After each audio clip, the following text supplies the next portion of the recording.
Hello, Assassins!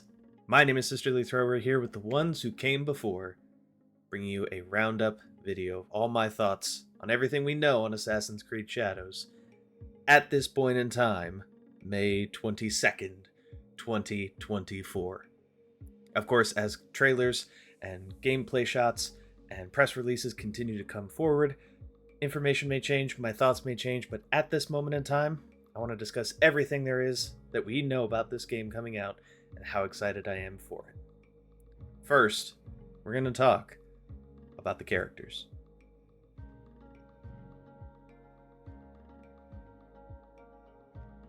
So with everything we were given in the trailer released on the 15th, along with the introductory video talking with the developers talking about the characters Yasuke and Naoe, we've been given more about the characters than probably any other piece of the game so far.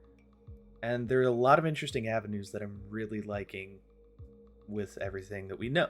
As longtime fans of the series will know, this is not the first time Assassin's Creed has ever gone in the direction of two protagonists. Assassin's Creed Syndicate already covered this ground.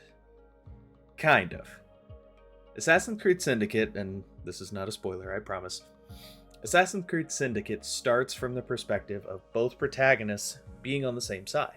Assassin's Creed Shadows is taking this in a much more interesting narrative direction right off the jump, as is indicated in the trailer, that Yasuke and Naoe do not appear to be starting on the same side of this conflict at the beginning of the narrative. I am really curious to see how exactly they managed to bridge this gap between these two characters, assuming I'm right, and I'm really interested to see what exactly it is that brings them together in this common cause of working with the Assassin Brotherhood. I can't think of a plausible story right now off the top of my head, but that's why they're the writers and I'm not. In addition to this, of course, the gameplay side, the side that we're interested in about getting that controller in our hands, is also going to be really fascinating to see from that perspective of having two characters. They've already been very explicit with us that Naoe is going to be the more stealthy, more sneaking around assassin type character. Yasuke is going to be the meet you on the battlefield head on and take you on with his superior skills and big ol' hammer type of protagonist. This is going to be really interesting to see. It's going to be really interesting to play. I do have my concerns about this. Part of what gave me some hesitation about Assassin's Creed Syndicate when I was playing it through originally was that there wasn't necessarily as much split between Jacob and Evie Fry in that game that I would have liked to see. There was not necessarily a perfectly one-to-one shared skill tree, but there was a commonly interwoven skill tree in Assassin's Creed Syndicate. And this led to some mishmash, I guess is the best word for it, between... I know technically Jacob is presented as the more meet you head on and punch you in the face kind of assassin, but he still has a hidden blade. He still has the ability to sneak around. He still has the ability to put his hood up and hide in corners and climb and be very, acrobatic and, move with agility. So there wasn't really that divergence in styles between Jacob and Evie when playing through Syndicate. I never felt that way. Everything that I'm seeing so far at this point in time is indicating that there is going to be a much greater split between Yasuke and Naoe. As far as I'm aware, I believe I had read something previously, I want to say this was from IGN, saying that Naoe is the only character that's actually going to have a hidden blade. That Yasuke is not actually going to have a hidden blade as a part of his weapon.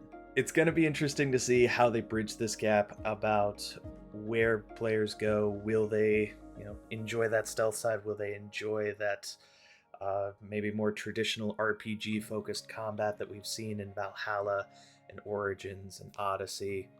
The fact that I get the choice and the fact that it's a more dedicated choice is something I'm really happy to see. Do not mistake me here. I have loved Odyssey, Valhalla, Origins. I've loved the RPG. I know I may get a lot of hate for that, but that's okay. I really liked it. I love the story. I love the series. That's why I'm here doing this. Part of what always felt a little muddled to me was that These past three games, the RPG trilogy, if you will, they almost felt like they were trying to cover too much in terms of giving players choices. You can be stealthy, you can be more traditional, just RPG combat. And in trying to give everybody the choice to do both in that way, I never really felt like either element was super fleshed out in these games. So having the separate protagonists, having the separation in terms of stealth combat versus combat, it's going to be interesting to see, and I'm really hoping that we get a lot of dynamic difference between the two in gameplay, in combat, in traversal. I want to feel like I'm playing a completely different person when I switch from Naoe to Yasuke.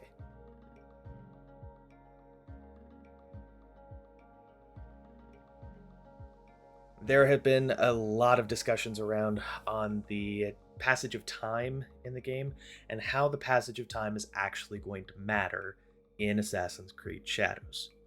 The example that they gave was something like, you can, in the summer, dive into a pool of water in order to remain stealthy and try to sneak past an enemy position. But in the winter, that pond is going to be frozen, and you can no longer use that as a means of getting by. This is something that really excites me, if I'm being honest. Assassin's Creed has always been a great narrative. I've always loved the story, I've always loved the games. One of the things that I've always wanted from the games is a more, I always called it dynamic environment. I want the environment to matter more to the story. I want it to affect how I play to a greater degree than it has. To an extent, there's been some work towards this in previous games. In the RPG trilogy, for example, if you attacked forts at certain times, guards would be asleep as opposed to actually patrolling and looking for you. So I've appreciated the steps that they've taken up to Assassin's Creed Shadows, but this is another layer on top of that, another step in the right direction for me that says the environment is going to have to be something that I take into account as I go through this game and as I seek to complete my objectives. They've talked at length about light and shadows. Ha, I see what they did there. Light and shadows within this game and the impact that this is going to have on stealth. There are going to be different sources of light throughout the game. There's going to be lanterns and lamps, and you're actually going to be able to interact with these, such as destroying a lamp, in order to cast a greater area of shadow and have an easier time sneaking through a targeted area. I love this. I read somewhere online that someone was comparing this to something like Splinter Cell. I'm okay with that. I want something like that. I want that dynamic environment that is something that I can use and manipulate to my advantage to really just, if I'm being honest, give it more replay value. Because when I attack this position here, maybe some guards are over here with their lanterns and I don't really have to interact with them the first time through, but I happen to change my approach the next time I play and all of a sudden the guards are over here and I do have to deal with those lanterns. There are individual degrees of how things are going to change when we play through this game and as we replay this game that are going to make it really interesting to have a lot of fun with. And I know I'm really excited for those changes as well. The weapon system that they have described up to this point largely doesn't sound that different from the RPG trilogy, as far as there are going to be different classes of weapons. The different characters, Naoe and Yasuke, they sound like they may have their preferences if they go in the direction that I want them to, as far as a stealth character using more stealth-oriented weapons versus a non-stealth character using non-stealth-oriented weapons.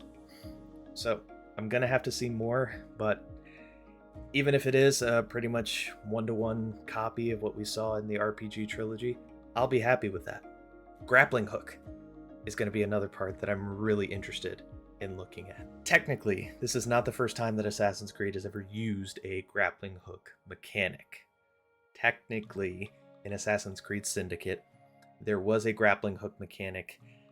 I always struggled to call it a grappling hook. It always seemed more like a zip line to me, but I've seen so many people call it a grappling hook that I just got started calling it that as well, and I haven't stopped since. Because the physics are going to be so different, I am really curious about how this is going to play. And I will be honest to Ubisoft, I have a pretty high standard for this if you're going to introduce what I call a Spider-Man grappling hook, a sort of physics-based, I can swing on an arc type grappling hook, I expect the physics to feel clean. I expect there to be a lot of different opportunities to use the grappling hook. I can't tell you the number of games I've played, Assassin's Creed and otherwise, that have implemented a mechanic but then not implemented a lot of different spaces to utilize that mechanic. There are certain special spots throughout the game where you can, but I'm not looking for that here. I need that grappling hook to be pretty much universal. In deference to the map size that the developers have discussed, that Assassin's Creed Shadows will be roughly as big as Assassin's Creed Origins, I want to be able to use that grappling hook. Not necessarily in 100% of places. I understand that we can't grow too dependent on it, and I would almost hope they take that away from us at a certain point, just to make sure we're not growing too dependent on the grappling hook. But I'll say in 95% of spaces, I want to be able to throw that and use it. I want the physics to feel good, I want the controls to feel smooth, and I'm really looking forward to seeing what they can do with it. This has been my thoughts about the different gameplay mechanics that we know of at this point in time on Assassin's Creed Shadows. Let me know in the comment section down below what all of you think about everything we've heard, everything we hope to hear. I want to have a conversation with all of you. I'll see you down below. Thanks, everybody.